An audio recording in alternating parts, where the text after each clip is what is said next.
সুপ্রিয় দর্শক, স্বাগত জানাচ্ছি আজকের সম্পাদকীয়তে। আমি আশিক মাহমুদ।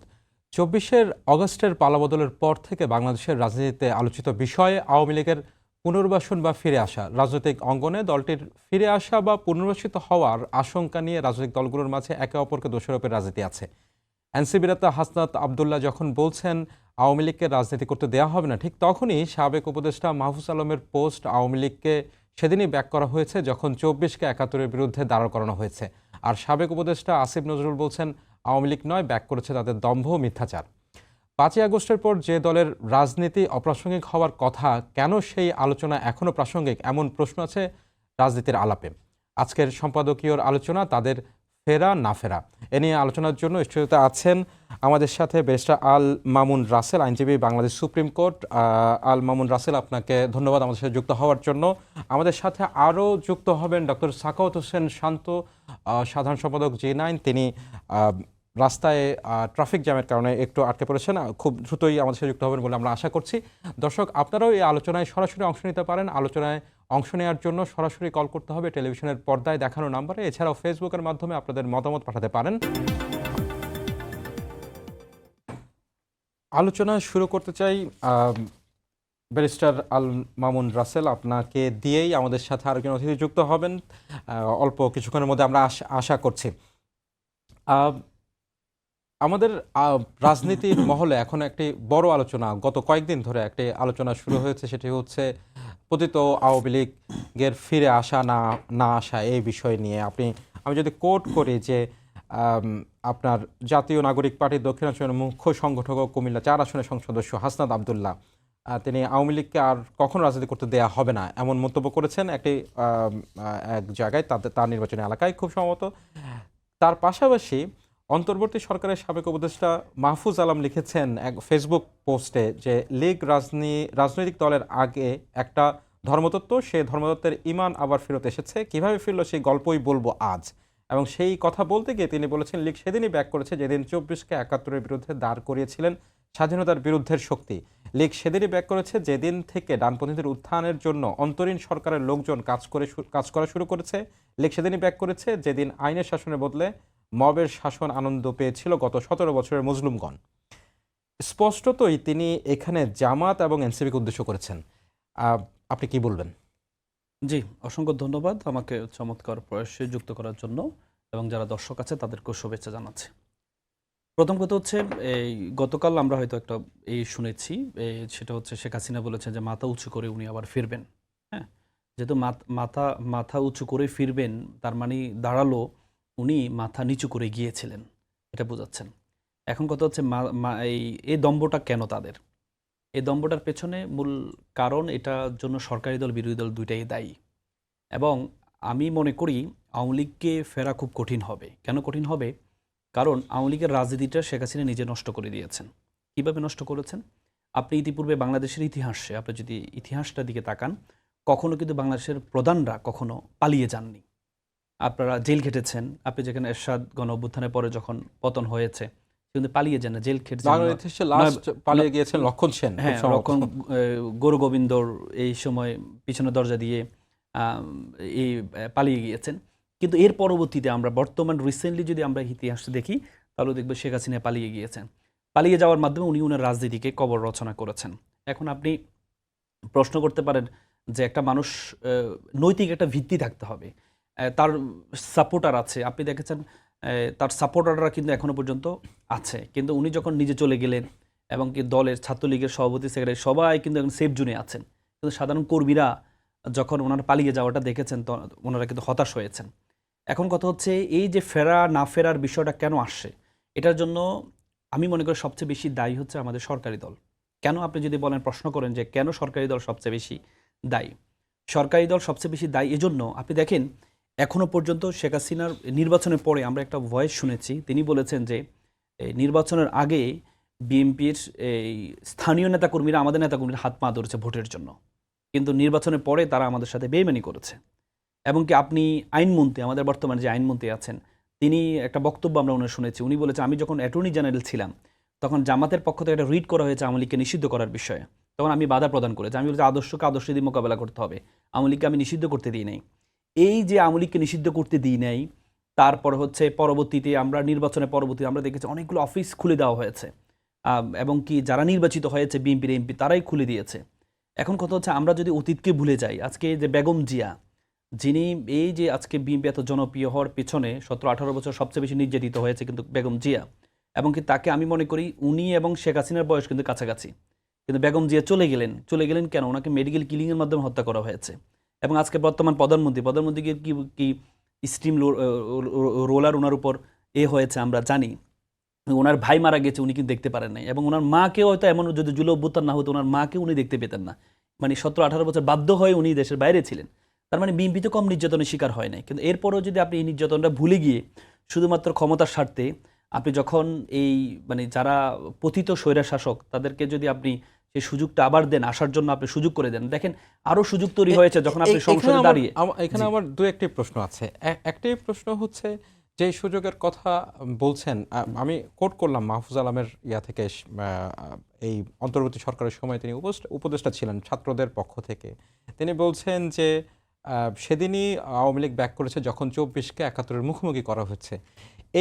এই কথা কিন্তু বিএনপির পক্ষ থেকে অভিযোগ করা হয়। আপনি যে কথা বলছিলেন যে বিএনপি নির্বাচনের সময় আওয়ামী লীগের ভোট চেয়েছে, সমর্থন চেয়েছে, সেই একই অভিযোগ কিন্তু বিএনপি জামাতে ইসলামের বিপক্ষে করে, এনসিপির বিপক্ষে করে, বিশেষত জামাতে ইসলামের বিপক্ষে করে নির্বাচনের সময়। জামাতে ইসলাম আওয়ামী লীগের বিভিন্ন জায়গায়, এবং আমরা বিভিন্ন সংবাদ সংগ্রহ করার সময় দেখেছি জামাতের অনেক নেতা বিভিন্ন জায়গায় এই মন্তব্যটি করেছেন যে যদি তাদেরকে নির্বাচিত করা হয় তাহলে তাদের উপরে যেই মামলাকে সহযোগিতা করা হবে।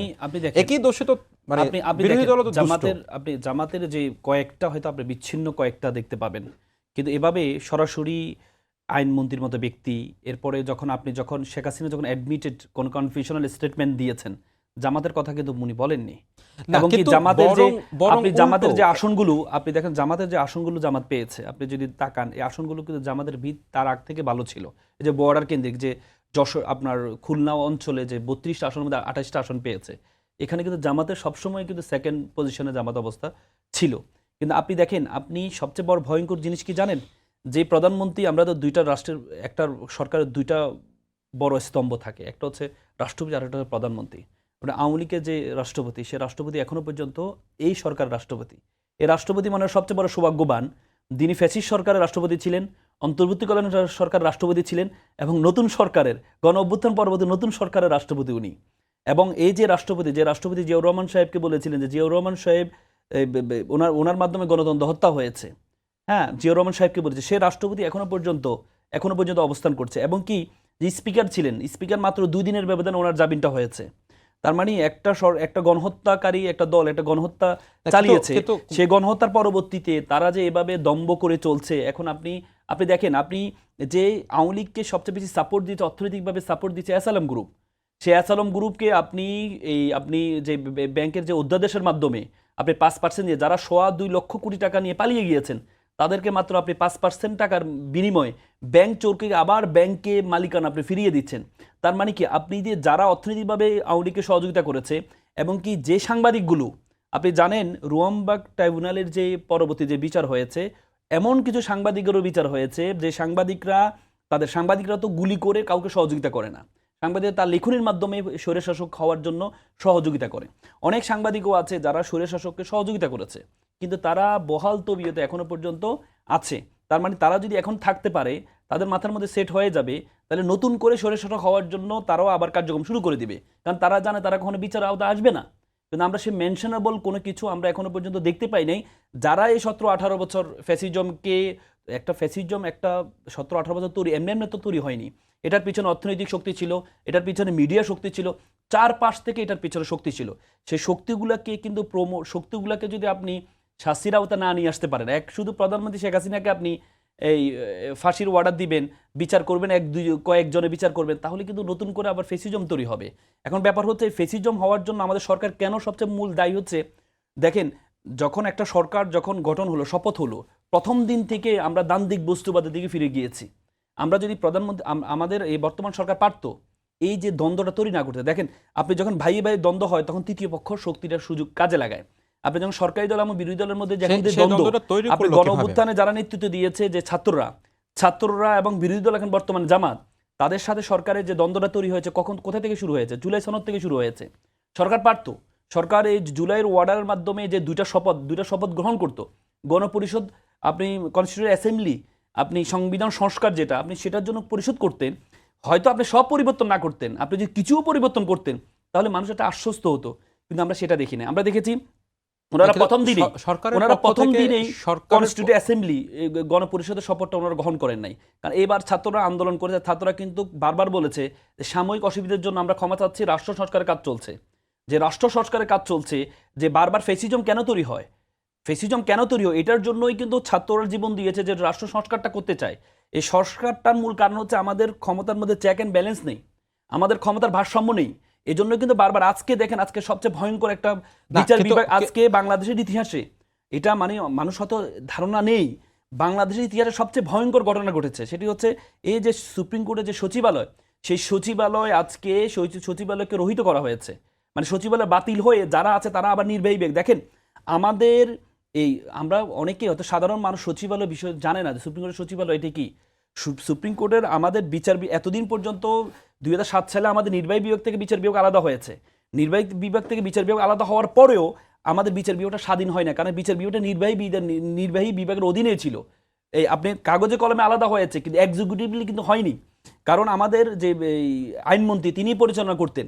কিন্তু এবার অন্তর্বর্তীকালীন সরকার যে অধ্যাদেশ দিয়েছেন, সেই অধ্যাদেশের মাধ্যমে ওনারা এটাকে আলাদা করার জন্য সচিবালয়টা অধ্যাদেশ করেছেন, সচিবালয় প্রতিষ্ঠা করে জনবল নিয়োগ করেছেন। সেই প্রতিষ্ঠিত সচিবালয় যেটা বিএনপির 31 দফা ছিল, বেগম জিয়া 2030 ভিশনের মধ্যে ছিল, এবং বিএনপি 7 দিন আগে যে ম্যানিফেস্টো দিয়েছিল, সেই ম্যানিফেস্টোতে ওনারা বলেছেন, যেহেতু সচিবালয় প্রতিষ্ঠা হয়েছেন, ওনারা বলছেন সচিবালয়টা শক্তিশালী করবেন। কিন্তু শক্তিশালী তো দূরের কথা, ওনারা এটাকে বাতিল করে দিলেন। বাতিল করার মাধ্যমে এই যে বিচার বিভাগে আপনি দেখেন আমাদের অধস্তন আদালতগুলো নিয়ন্ত্রণ হতো হচ্ছে ওই প্রসঙ্গে যাব এই সুপ্রিম কোর্টের মাধ্যমে।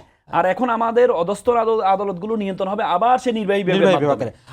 যে আমরা ওই প্রসঙ্গে যাব। আমার খুব স্পেসিফিক একটা প্রশ্ন ছিল, যে অভিযোগটা মাহফুজ আলমের পক্ষ থেকে করা হয়েছে তার ফেসবুক পেজের মাধ্যমে, তার স্ট্যাটাসের মধ্য দিয়ে, যে 24কে যেদিন 71-এর মুখোমুখি করা হলো, তার মধ্য দিয়ে আওয়ামী লীগকে ব্যাক করা হয়েছে। এই বিষয়ে আপনার যদি স্পেসিফিকলি এই বিষয়ে স্ট্যাটাস দিয়েছেন, দুটো অংশ দিয়েছেন। একটা অংশ হচ্ছে 24কে 71 মুখোমুখি করা হয়েছে, আরেকটা হচ্ছে ভাগাভাগির একটা নির্বাচন নাকি হয়েছে।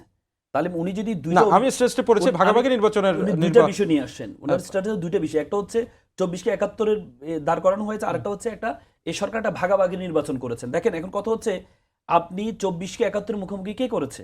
71 বারবার বলা হয়েছে বিরোধী দল থেকে এবং যারা সবাই থেকে বলা হয়েছে 24 হচ্ছে আমাদের 71-এর ধারাবাহিকতা। আমরা কখনো 71 এটা আমাদের দেশ তৈরি হয়েছে, 24 তো আমাদের দেশ তৈরি হয়নি। 24 হচ্ছে আমরা দেশকে সংস্কার করতে যাচ্ছি, কিন্তু 24কে 71 মুখোমুখি কখনো দাঁড় করানো হয় নাই।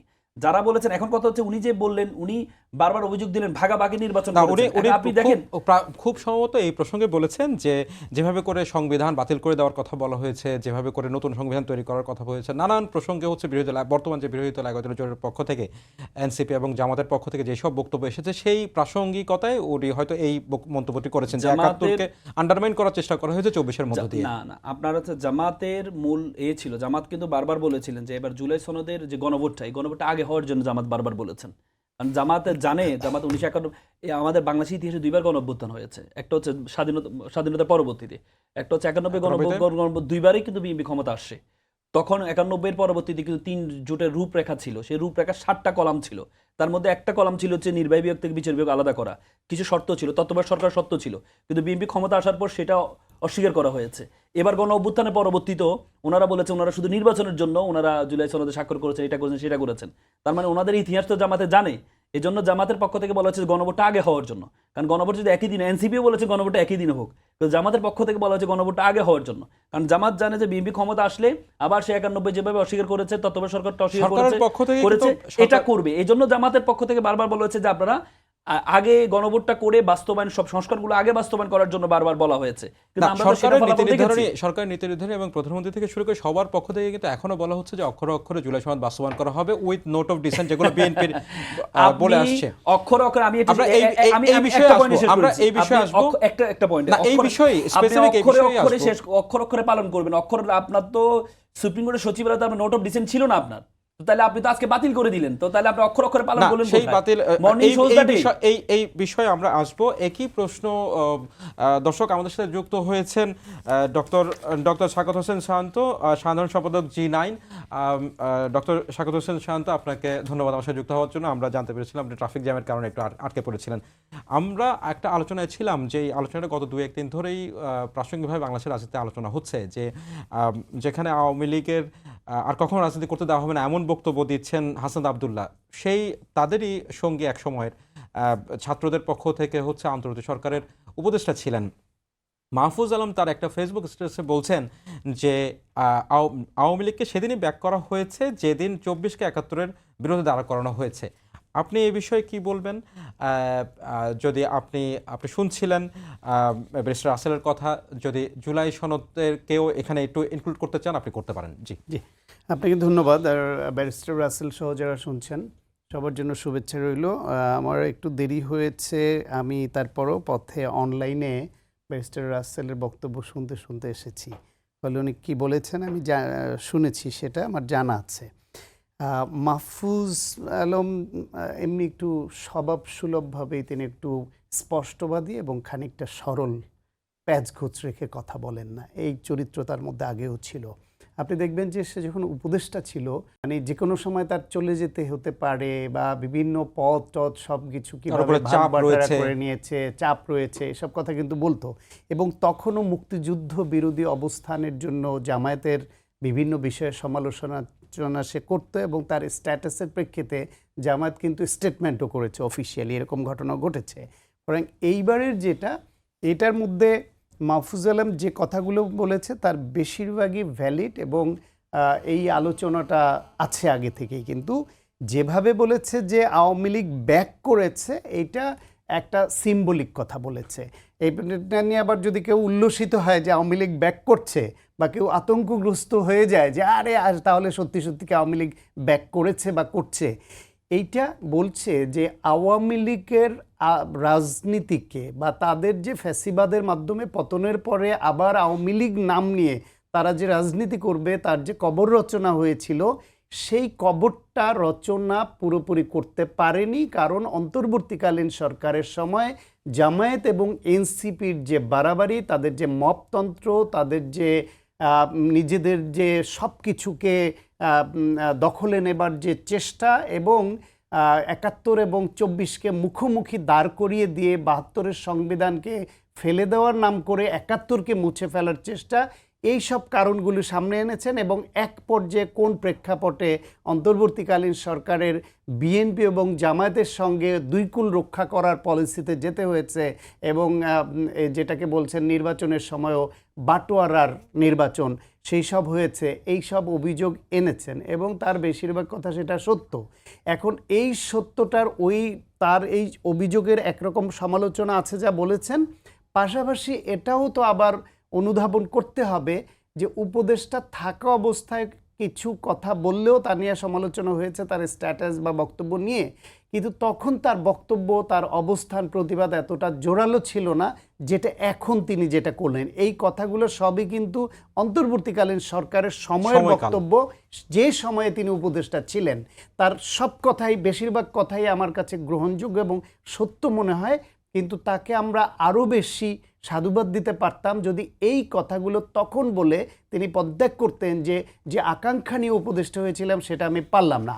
আর যারা আওয়ামী লীগকে নিয়ে যারা উল্লসিত হচ্ছেন বা বেশি আতঙ্কিত হচ্ছেন যে আওয়ামী লীগের ব্যাক করা নিয়ে, এইটা সিম্বলিক অর্থে ওইটা বলেছেন যে আওয়ামী লীগকে যেইভাবে একেবারে কবর রচনা করা যেত সেটা পারি নাই, ফলে আওয়ামী লীগের একটা এক্সিস্টেন্সই এইভাবে এস্টাবলিশড হচ্ছে যে আওয়ামী লীগের যে অনাচার, তাদের অন্যায়, সেটা মানুষ ভুলতে বসেছে। এই এনসিপি জামায়াত এবং সরকারের তাদের নিজেদের মধ্যে যেমন বাস চলছে, একে অপরকে কিভাবে ঘায়েল করা যায়, দোষারোপ করা, সেই প্রতিযোগিতা চলছে সেই জন্য। কিন্তু বাস্তবতা হলো এই দেশে আওয়ামী লীগের ফেরাটা অনেকগুলো প্রশ্ন এবং অনেকগুলো ইকুয়েশনের উপর নির্ভর করবে।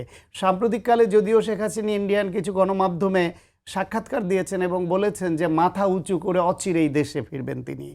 এই অচিরেইটা তার জীবদ্দশায় হবে কিনা সেই প্রশ্ন অনেকে করছে। কারণ হচ্ছে গণ অভ্যুত্থানের মাধ্যমে পরাজিত হয়ে পলাতক এবং গণহত্যাকারী, সেই গণহত্যাকারীদের তাদের বিচারের প্রক্রিয়া চলছে।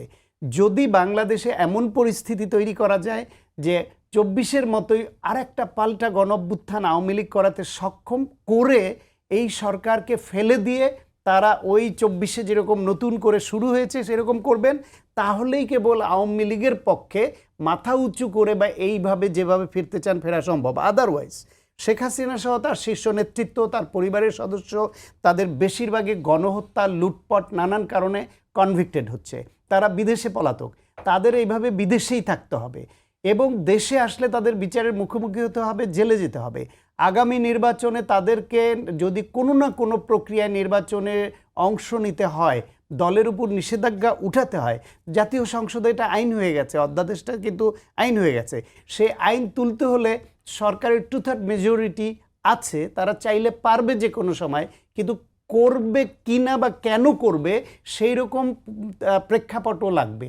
এবং আওয়ামী লীগের যে অনুতপ্ত হওয়া দল হিসেবে, যারা অপরাধী তাদের বিচার হওয়া, এইসব হলেই কেবলমাত্র কখনো যদি রাজনৈতিকভাবে সব দল মিলে জুলাই অভ্যুত্থানের পক্ষের শক্তির একমত হয় যে আওয়ামী লীগের এই রাজনৈতিক নিষেধাজ্ঞা তুলে নেওয়া যায়, তখন তারা নির্বাচনে অংশগ্রহণ করতে পারবে। ফলে এখানে এই যে আইন তুলে নেওয়ার একটা প্রশ্ন আছে, মানে এইটাকে জাতীয় সংসদের মাধ্যমেই ওই আইনকে আবার রহিত করতে হবে, তাহলে সেই তাদের ফিরে আসাটা তো সহজ না। আর এর আগে যদি তারা অ্যানার্কি তৈরি করার চেষ্টা করে, নিষিদ্ধ দল হিসেবে তারা গ্রেপ্তার এবং বিচারের মুখোমুখি হবে।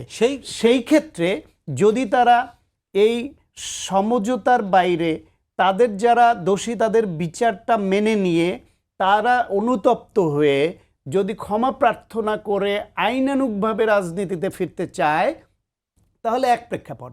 সেটা না হলে এই দেশে যদি তারা এইরকম এনার্কি তৈরি করে আবার পরিস্থিতি তৈরি করতে চায়, আসতে চায়, তখন দেখবেন আবার এই বিএনপি জামায়াত এনসিপি কিন্তু আবার আওয়ামী লীগের বিরুদ্ধে আবার ঐক্যবদ্ধ হবে। কিন্তু আমার একটা প্রশ্ন আছে, সেই প্রশ্নটি হচ্ছে যে আমাদের আজকের অনুষ্ঠানের আমরা নাম দিয়েছি তাদের ফেরা না ফেরা, যেখানে মানে 24-এর 5ই আগস্টের পরে আওয়ামী লীগের রাজনীতি অপ্রাসঙ্গিক হওয়ার কথা বলা হচ্ছিল সকল রাজনৈতিক মহল থেকে, সেখানে এখনও এই আলোচনাটা যে প্রাসঙ্গিক সেই দায়টা আসলে কার? কারণ আমি ব্যারিস্টার রাসেলের কথা শুনছিলাম, তিনি এটি বর্তমান সরকারি দলের উপরেই দায়টি দিতে চান।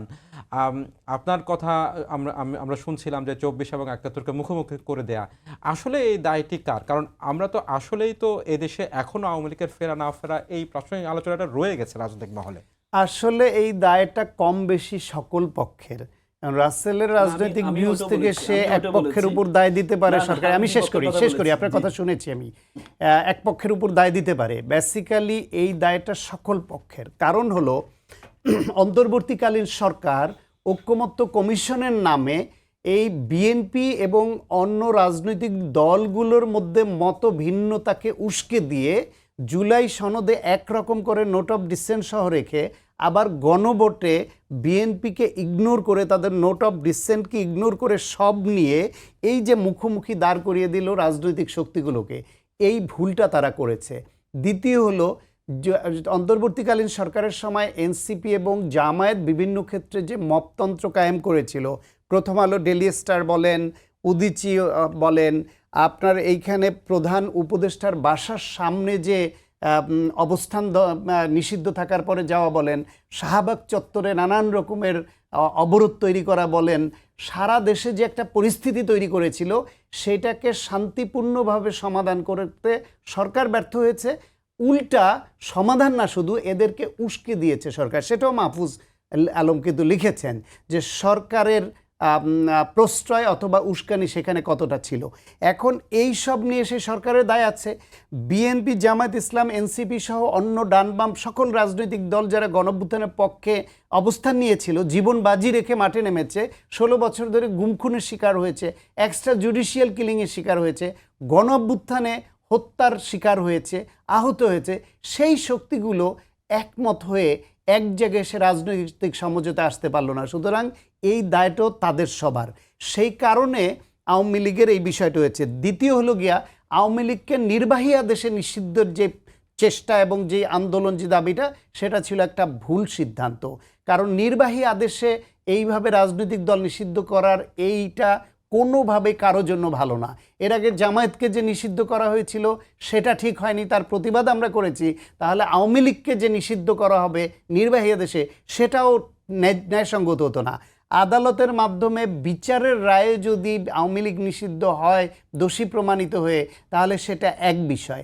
এরপর হলো গিয়ে সে আওয়ামী লীগের কার্যক্রম নিষিদ্ধ হয়েছে, কিন্তু এটা নিয়ে দোদুল্যমানতা আছে। কারণ হলো বাংলাদেশে আপনার আওয়ামী লীগ গণহত্যাকারী, পরাজিত, ফ্যাসিস্ট এবং রাজনৈতিক দল হিসেবে অপ্রাসঙ্গিক হলেও তাদের বহু কর্মী সমর্থক আছে। 71-এর পরে জামায়াতের মতো ছোট একটা দল ওই সময়ের বিবেচনায় তাদেরও পরাজিত শক্তি হিসেবে গোটাটা নিষিদ্ধ করে সব বিচারের আওতায় আনা যেত, কিন্তু তাদেরও সাধারণ ক্ষমা ঘোষণা করা হয়েছে।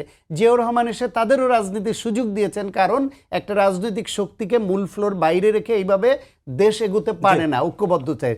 সেইখানে আওয়ামী লীগের মধ্যে যারা অপরাধ করেছে তাদের বিচার হবে, কিন্তু নির্দোষ আওয়ামী লীগের সাপোর্টার যারা, তাদের আপনার তাদের কোথায়, স্পেসটা কোথায়? তাদেরকে হয় আপনার রাজনীতি করার সুযোগ দিতে হবে তাদের আদর্শ মতো, অথবা অন্য দলগুলো আদর্শিকভাবে তাদের কাছে টানতে পারে কিনা সেটা লাগবে। এদেরকে আপনি রাজনীতির বাইরে রেখে তো এগুতে পারবেন না।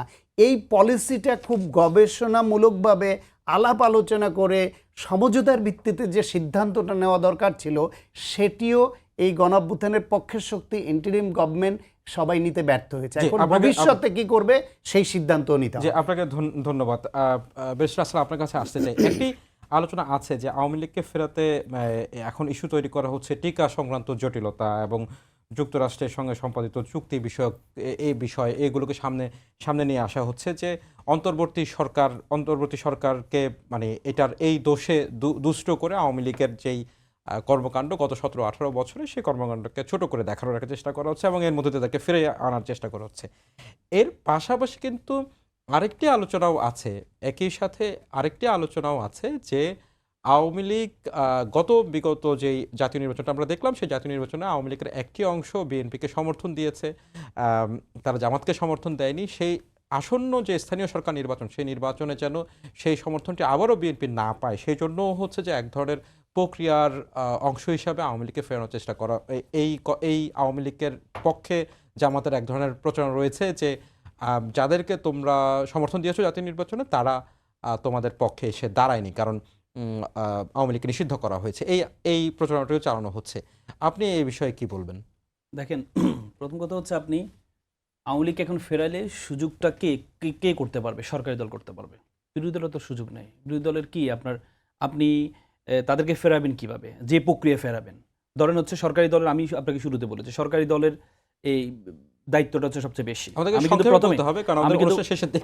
আমি কিন্তু প্রথমে আপনাকে বলেছি যে আওয়ামী লীগকে ফেরা না ফেরার যে প্রাসঙ্গিকতা, এটার জন্য সরকারি দল এবং বিরোধী দল উভয় দায়ী, কিন্তু সবচেয়ে বেশি দায়ী সরকারি দল। আমি কেন সরকারি দল সবচেয়ে বেশি দায়ী আপনাকে বলেছি, কারণ সরকারি দলই পারে। এই দেখেন, আপনি বললাম স্পিকার মাত্র 2 দিনের ব্যবধানে, উনি তো হচ্ছে সুপিরিয়র লাইবিলিটি হিসাবে, উনি তো লাইবিলিটিতে যুক্ত, 2 দিনের ব্যবধানে ওনার জামিনটা হয়ে গিয়েছে। যে রাষ্ট্রপতি, সে রাষ্ট্রপতি এখনো পর্যন্ত বিদ্যমান আছে। সে রাষ্ট্রপতি, আগে আমরা সাংবিধানিক শূন্যতা হবে, সাংবিধানিক যেহেতু আমাদের স্পিকার নেই, তাহলে কার কাছে উনি পদত্যাগ করবেন, সে একটা বিষয় ছিল। কিন্তু এখন তো স্পিকারও আছে, সব কিছু আছে। এরপর ওই যে ফ্যাসিস্ট সরকার, সে রাষ্ট্রপতিকে আমরা এখনো পর্যন্ত রেখে দিলাম। তাহলে এই মানে আওয়ামী লীগকে প্রাসঙ্গিক করার পিছনে সবচেয়ে বেশি ভূমিকা পালন করছে। এখন কথা হচ্ছে, দেখেন এবারের এই সরকারের সবচেয়ে শেষ করতে হবে এই সরকারের, দেখেন আপনি ওনারা জুলাই সনদ বারবার বলে যে ওনারা জুলাই সনদ অক্ষরে অক্ষরে পালন করবেন। আমি মনে করি ওনারা এখন বর্তমান যে অবস্থা আছে, জুলাই সনদ তো পরের বিষয়। ওনারা ওনাদের 31 দফা, ওনাদের যে ম্যানিফেস্টো দিয়েছেন সেই ম্যানিফেস্টো বাস্তবায়ন করতে পারবেন না। কারণ ওনাদের 31 দফার প্রথম দফা ছিল হচ্ছে সংবিধান সংস্কার পরিশোধ করবেন ওনারা, সেটাই ওনারা ভায়োলেশন করেছেন। ওনাদের 31 দফায় এবং ম্যানিফেস্টোতে বলেছেন ওনারা কখনো মৃত্যুজনিত কারণ ছাড়া কোথাও কখনো কোনো প্রশাসক নিয়োগ করবেন না। অথচ আপনি প্রত্যেকটা জেলাতে দেখেন, প্রত্যেকটা সিটি কর্পোরেশন দেখেন ওনারা প্রশাসক নিয়োগ করেছেন, প্রত্যেকটা জায়গায় আপনি দেখবেন। তারপরে ওনারা কখনো দেখেন, ওনারা বারবার বলেছেন ওনারা এই সচিবালয় প্রতিষ্ঠার শক্তিশালী করবেন, সেই সচিবালয় আজকে ওনারা কবর রচনা করে দিলেন আজকে। তো তাহলে আপনি এই যদি নোট অফ ডিসেন্টে বাদ দেন, নোট অফ ডিসেন্টও তো আপনার এখানে ছিল না, কিন্তু এরপরও তো আপনি এটাকে বাতিল করে দিচ্ছেন, যেটা ওনাদের জন্য ভালো হবে। আপনি সবচেয়ে ভয়ঙ্কর জিনিস হচ্ছে আপনি গুম যে এই অধ্যাদেশটা ওনারা বাতিল করলেন, এবং গুম অধ্যাদেশের যে খসড়াটা, আপনি যদি ওনাদের খসড়াটা একটু দেখেন আপনি অবাক হয়ে যাবেন। ওনারা গুম সংক্ষেপে আমি সংক্ষেপে শেষ করছি। গুম সংস্কার এই অধ্যাদেশে ওনারা বলেছেন এটাকে ওনারা সুন্দরভাবে এটাকে উপস্থাপন করেন। ওনারা যে খসড়া করেছেন, আগে যে অধ্যাদেশটা ছিল সেই অধ্যাদেশটা সরাসরি মানবাধিকার কমিশনের কাছে অভিযোগ করা যেত, মানবাধিকার কমিশনের কাছে আপনি অভিযোগ করবেন। আর ওনারা এখন করলেন না, আগের মতো থানায় গিয়ে আপনি অভিযোগ করবেন। তার মানে যারা নিজেরা গুম করবে এদেরকে অভিযোগ, এদের কাছে গিয়ে আমি তাদেরকে অভিযোগ করব। তারপর আপনারা দেখেন কমিশন নিজস্ব তদন্ত কর্মকর্তা নিয়োগ করতো এবং তদন্ত কাজ তারাই করবে, এটা ছিল আগের, এর মধ্যে ছিল। কিন্তু ওনারা যে খসড়া করলেন সে খসড়া বললেন দেশের প্রচলিত ফৌজদারি কার্যবিধি অনুসারে পুলিশ এটা তদন্ত করবেন। তার মানে হুবহুব দেশটাকে আপনি যে অন্তর্বর্তীকালীন সরকার যে 1.5 বছর ধরে যে সংস্কারে যে এইগুলো নিয়েছেন, হুবহুব অ্যাজ ইট ইজ আপনি আবার আগের জায়গায় ফিরে চলে গেলেন। এবং ব্যাংকের বিষয়, ব্যাংকের অধ্যাদেশটা হুবহুব ওনারা পাশ করেন নাই, ওনারা একটা সংযুক্ত করে দিলেন, 17 ক সংযুক্ত করে দিলেন। মানে কেউ যদি ব্যাংক খেকু যা করছে 2.5 লক্ষ টাকা নিয়ে গিয়েছে, তারা যদি 5% টাকা দেয় তারা আবার তারা ব্যাংক ফেরত পাবে। তার মানে একটা দেশকে আবার আগের মতো যে 1.5 বছর যে যতগুলো গুরুত্বপূর্ণ সংস্কারের বিষয়গুলো আসছে, প্রত্যেকটা সংস্কার ওনারা আবার আগের মতো নিয়ে যাচ্ছে। আপনার কথা পরিষ্কার ডক্টর শান্তনু। আপনি চাইলে যেই ডক্টর শান্ত আপনি যেই চাইলে ব্যারিস্টার রাসেল যেই কথাগুলো বলছিলেন তার যুক্তি খনন করতে পারেন, কিন্তু 2 মিনিটের মধ্যে করতে হবে। একই প্রশ্ন আপনার কাছে, যে বলা হচ্ছে যে আওয়ামী লীগকে ফেরাতে নানান ইস্যু তৈরি করা হচ্ছে, যে অন্তর্বর্তী সরকারের কাছে বিভিন্ন ধরনের দোষ চাপানোর জন্য এই হামের ইস্যুতে, হাম সংক্রান্ত জটিলতা, যুক্তরাষ্ট্রের সাথে সম্পর্কিত চুক্তি, নানান বিষয়তে এটার উদ্দেশ্য হচ্ছে যে তাদেরকে অন্তর্বর্তী সরকারের উপরে দোষ চাপিয়ে আওয়ামী লীগের যে কর্মকাণ্ড সেই কর্মকাণ্ডকে ছোট করে দেখানোর চেষ্টা। আপনি কি বলবেন? এবং এটা 2 মিনিটে শেষ করতে হবে, আমরা একেবারে শেষ করতে চাই। এটা ঠিক যে এখন সরকারের বিরুদ্ধে, বর্তমান সরকার মাত্র 3 মাস হলো আসছে, তাদের বিরুদ্ধে যত সমালোচনা খামাখা করছে, এই প্রশাসক নিয়োগ নিয়ে যেই সমালোচনা, একেবারেই বাতুলতা ছাড়া কিছু না। এটা এই সমালোচনা করছে, এদের মুখে আওয়ামী লীগের সেই 16 বছরের সমালোচনা তো শুনতে পাই না। ফলে সমালোচনাটা যেহেতু সরকারের বিরুদ্ধে তীর মারছে, সরকারের পক্ষ থেকে এদের সমালোচনা আসছে, ফলে নিজেরা সমালোচনা হচ্ছে। এটা তো বাস্তবতা। প্রশাসক নিয়োগ, আপনার ইন্টারিম গভর্নমেন্টের সময় প্রশাসক সব তো আওয়ামী লীগের নির্বাচিতরা, ভোট ডাকাতরা সব তো পালিয়ে গেছে, তো এটা খালি থাকবে চেয়ার? প্রশাসক নিয়োগ হলো, তো ইন্টারিম সরকারের সময় প্রশাসক কাদের নিয়োগ দিয়েছে? কিছু বিএনপির, কিছু এনসিপির, কিছু জামাতের, কিছু ওই সরকারের তাদের পছন্দের লোক, তাদেরকে। এখন বিএনপি নির্বাচিত সরকার হয়ে ওনাকে আশা করেছিল ওই জামাতের প্রশাসককে রাখবে, ওই এনসিপির প্রশাসককে রাখবে, তাহলে নির্বাচন না হওয়া পর্যন্ত তাদের পলিসি যারা মেনটেন করবে তাদেরকে বসাবে, বরং কত দ্রুত নির্বাচন দিতে হবে সেই দাবিটা করেন। কিন্তু প্রশাসক নিয়োগ সমালোচনার এক বিন্দু কারণ নাই। কি করবে তাহলে? ওনাদের ওই জামাতি সমালোচক রাখবে, ওনাদের জামাতি ভিসিদের চিটাং রাজশাহীর মতো রাখবে, যেখানে দুর্নীতি করবে। বিরোধী দল আওয়ামী লীগকে ফিরিয়ে আনার জন্য প্রেক্ষাপট তৈরি করছে। সংসদে আইন পাশ করে 2/3 মেজরিটি বলে আওয়ামী লীগের রাজনীতির অধিকার ফিরিয়ে দিতে পারে সরকার, কিন্তু তার আগে এর দেশে অস্থিরতা তৈরি করে এর প্রেক্ষাপট তৈরি করতে পারে বিরোধী দল, যেটা বিরোধী দল করার মতো ভূমিকা রাখছে। আর আওয়ামী লীগের ভোট পাওয়ার জন্য আব্দুল্লাহ তাহের নায়েবে আমির ছিলেন তখন, তিনি প্রকাশ্যে বক্তৃতায় বলেন নাই যে মুজিব ভাই আগে আসলে তারে, আবার আসলে তারে দিবেন, এবার আমারে দেন। আমাদেরকে শেষ করতে হবে, ধন্যবাদ। আমাদেরকে শেষ করতে হবে না, আমাদের একেবারে সময় নেই। বেশি আসলে আবার পরবর্তী অনুষ্ঠানে। এই ছিল আজকের শপথ। আগামীকাল আবারও দেখা হবে একই সময়ে। শুভরাত্রি।